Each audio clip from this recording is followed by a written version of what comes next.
Welcome to This Explainer. Today, we're taking a look at something literally every single person who has ever learned a new language has faced. You know the feeling, right? That sudden, paralyzing panic when you actually have to speak it out loud in the real world.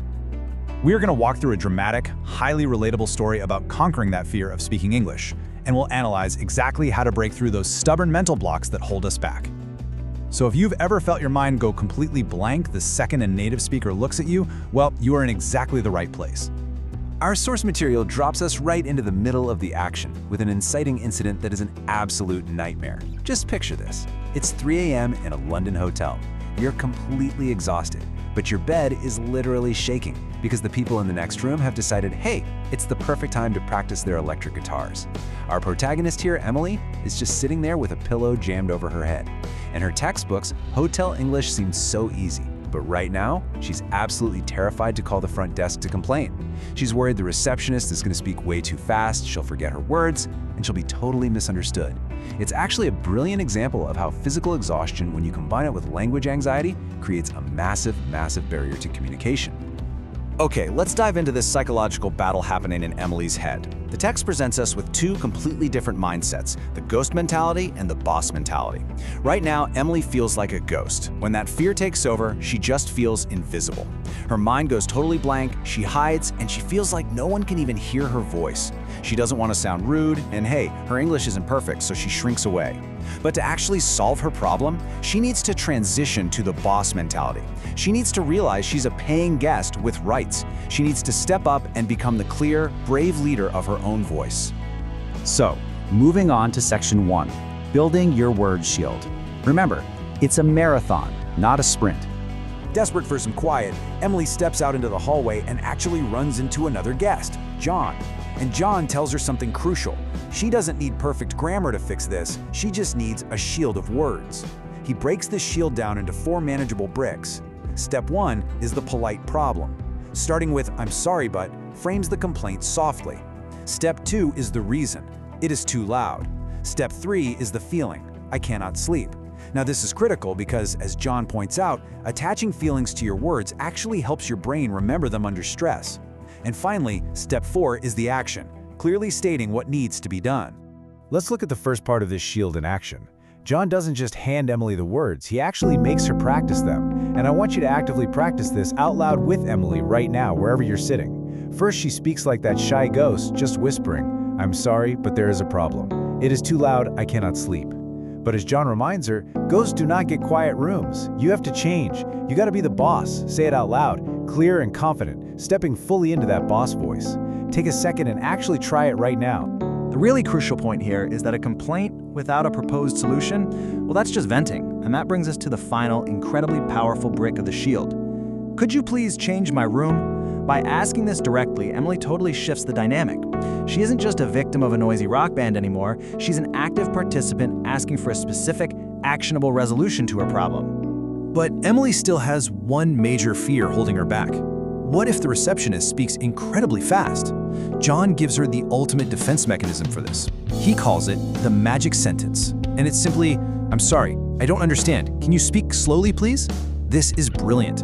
It reminds the language learner that they actually have the power to control the speed of the interaction, because a calm mind leads to clear English. So with her shield built and her magic sentence ready to go, Emily is holding her phone. The tension is super high.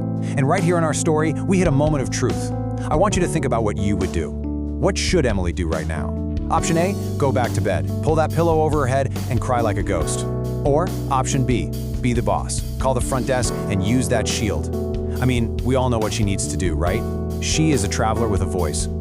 Which brings us to section 2, the front desk battle. This is where theory meets reality. Emily bravely goes with option B. She dials the phone. Her heart is absolutely pounding. The phone is answered, but it's exactly what she feared. A very fast, very grumpy voice just fires off.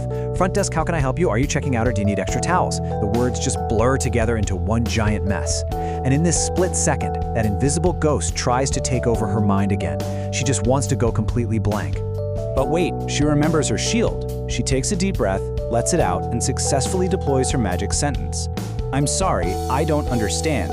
Can you speak slowly, please? I am a learner." And you know what? It works instantly. The receptionist slows down, their tone actually becomes kinder, and Emily successfully regains complete control of the situation. With the speed finally managed, Emily confidently delivers the rest of her shield bricks. She explains she's in room 304. There's a rock band, it's too loud, and she just can't sleep. And then she drops that final confident action brick. Could you please change my room? The result? The receptionist apologizes profusely and upgrades her to a quiet, luxury room on the top floor. Talk about a total victory. Section 3. Victory and vocabulary. And this brilliantly illustrates that we connect, we don't perform. Sitting in her silent, luxurious new room, Emily realizes a core truth here. Communication is for connection, not for performance. You literally don't need flawless grammar to advocate for yourself.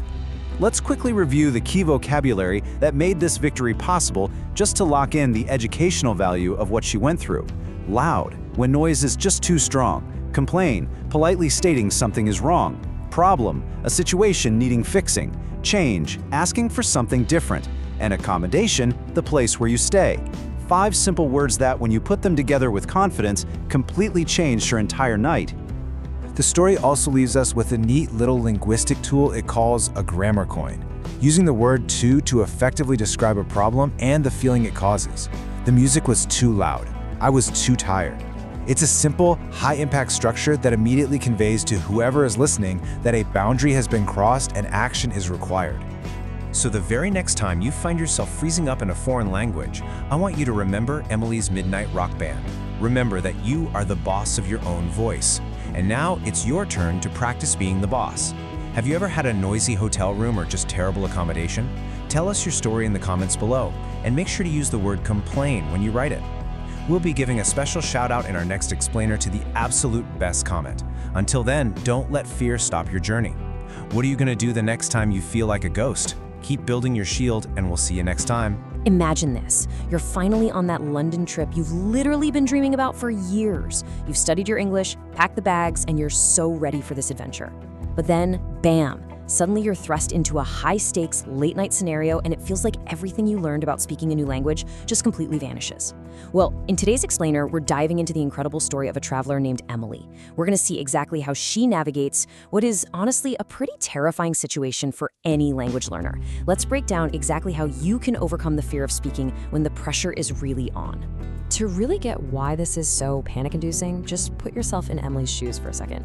Quote, "It is 3 a.m., my hotel bed is literally shaking, and the people in the room next door are playing electric guitars." Right? She's in her pajamas, she's absolutely exhausted, and she just desperately wants a quiet night. But this music is blaring. Now, logically, the solution is super simple. Just pick up the phone and complain, but Emily is paralyzed. She's terrified that if she calls down to the front desk, the receptionist is going to speak way too fast, she'll forget all her words, and her mind will just go completely blank. And you know, this perfectly captures a conflict that pretty much every language learner faces at some point. On one hand, you've got the invisible ghost. That's exactly how Emily is feeling right now. She feels like, well, if her English isn't absolutely perfect, she just doesn't have a voice. So she's kind of hiding in her room, letting this terrible noise just happen to her, all because she's too scared of making a mistake. But on the flip side, you have the boss. The boss represents stepping up, using whatever clearing wish you have, and taking control of the situation. Right now, Emily is playing the ghost, but if she ever wants to get to sleep, she's gonna have to become the boss. So, getting kind of desperate, Emily steps out into the hallway and actually runs into another guest, this really nice guy named John, who is also suffering through this midnight rock concert. Emily ends up confessing her fear to him. She admits her English isn't perfect, and she really doesn't want to come off as rude. And John gives her this absolutely fantastic piece of advice. He says, learning English is a marathon, not a sprint. He basically reminds her, hey, you are a paying guest here, you have rights. The big takeaway, you really do not need perfect grammar to solve a real-world problem. You just need the right tools. John tells Emily that what she really needs to do is build a shield of words, something to protect herself against fast-speaking native speakers and honestly against the panic inside her own head. This shield is made of 3 really simple, unbreakable steps. Step 1, state a polite problem. Step 2, provide the reason. And step 3, make an action request. Let's look at exactly how Emily builds this shield brick by brick. Okay, here's the very first brick of Emily's shield. I'm sorry, but there is a problem. That's it. It's simple, it's polite, and it instantly gets the listener's attention without sounding, overly aggressive. I actually want you to practice this with us right now. Wherever you are, just say it out loud with me and Emily. I'm sorry, but there is a problem. Seriously, getting the physical feel of those words in your mouth is step 1 to totally destroying that invisible ghost. Next up, we add the second brick, which is the reason and the feeling. It is too loud. I cannot sleep. Now, John tells Emily to practice this with real feeling. And there's actually a brilliant psychological reason behind this. When you attach genuine emotions to your vocabulary, it literally helps your brain recall the words when you're under pressure. By connecting that physical exhaustion of just desperately needing sleep to the phrase, I cannot sleep, those words get locked right into her memory. Now, what's super interesting here is the tiny little grammar point hidden right inside this phrase, the word to. We use to express a problem or like an excess of something. Notice it's not just loud, it's too loud. Emily isn't just tired, she is too tired. This one tiny word does a massive amount of heavy lifting. It immediately communicates a negative extreme to whoever is listening, and it signals right away that a boundary has been crossed and somebody needs to take action. But John knows that just having the words in your head isn't quite enough. It's really about how you deliver them. So he has Emily do this quick little role play right there in the hallway. And honestly, I highly encourage you to try this out yourself. First, he makes her whisper the phrases quietly, kind of like the shy ghost. I'm sorry, but there is a problem. But come on, ghosts don't get quiet rooms. So then he makes her physically shift her posture, stand up straight and speak loud and clear, exactly like the confident boss. I'm sorry, but there is a problem. You've got to be the leader of your own voice. And that brings us to the final magic brick of the shield. Once you've got their attention and you've stated the problem clearly, you have to tell them exactly how to fix it. Could you please change my room? This is the action request. And this gives Emily the ultimate power. Because think about it, she isn't just complaining anymore. She's providing the exact solution that she needs. It's super polite, it's very direct, and it leaves absolutely no room for confusion. But wait a second, what if Emily does all of this perfectly and the receptionist still talks back like a machine gun? Well, John gives her the ultimate backup sentence. I'm sorry, I don't understand. Can you speak slowly, please? This is your safety net. If you feel that panic starting to bubble up, you just deploy this sentence. It completely forces the other person to adjust to your speed, which hands the control of the conversation right back to you. Calm mind, clear English. That is the real secret here. Okay, so Emily's got her shield ready to go. She's standing there in the hallway, phone in hand. But right before she dials, let's pause for a quick mid-story quiz. What should Emily do right now? Option A, go back to bed, put a pillow over her head and just cry. Or option B, be the boss, call that front desk, and use her shield. Go ahead and commit to your answer. All right, if you went with option B, you're absolutely right. Emily is a traveler with a voice, and it is time for her to use it. So Emily dials the phone. It rings, and instantly her absolute worst nightmare comes true.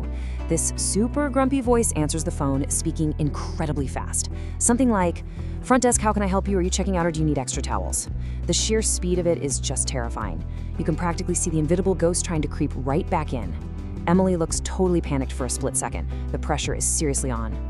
But Emily remembers her shield. Let's watch how she executes those steps we just talked about. First things first, she slows the speaker down using that trusty backup sentence. Can you speak slowly, please? I am a learner. And you know what? It works immediately. The receptionist slows right down and instantly sounds kinder. Next, she states the problem firmly. I am in room 304. It is too loud and I cannot sleep. And finally, she drops that last brick and asks for the room change. Could you please change my room? Boom, she just controlled the flow of that entire conversation. And the result of stepping up and being the boss of her voice? A quiet, luxury room right on the top floor. The receptionist apologizes, checks the system, and literally immediately sends a bellboy up with a new key. Emily and John are out there cheering in the hallway. She actually did it. And this perfectly proves John's point from earlier, doesn't it? Communication is for connection, not for perfect performance. She didn't need absolutely flawless grammar. She just needed to be brave enough to use her shield. So now that the tension has finally dropped and Emily is relaxing in her wonderfully silent room, let's quickly review the 5 key vocabulary words that helped her get this victory. First up, we have loud, which means a very strong noise, like saying, the electric guitar is too loud. Second is complain, meaning to politely say something is bad, as in, I need to complain to the desk. Third, problem, a situation that needs a fix, like stating, I'm sorry, but there is a problem. Fourth is change, when you ask for something new, such as, could you please change my room? And lastly, accommodation, the place you actually stay on a trip, like asking, "Have you had bad accommodation?" These 5 words, when used confidently, literally transformed Emily's night from a total nightmare into a luxury experience. And that brings us right back to you. Have you ever been stuck in a noisy hotel room or just had some really bad accommodation? I'd love for you to share your own travel stories down in the comments. And hey, when you do, try to use the word complain in your sentence. The best comment is going to get a special shout out next time. So don't let fear stop your journey. Keep building your shield of words, keep practicing, and remember the biggest lesson from Emily's story.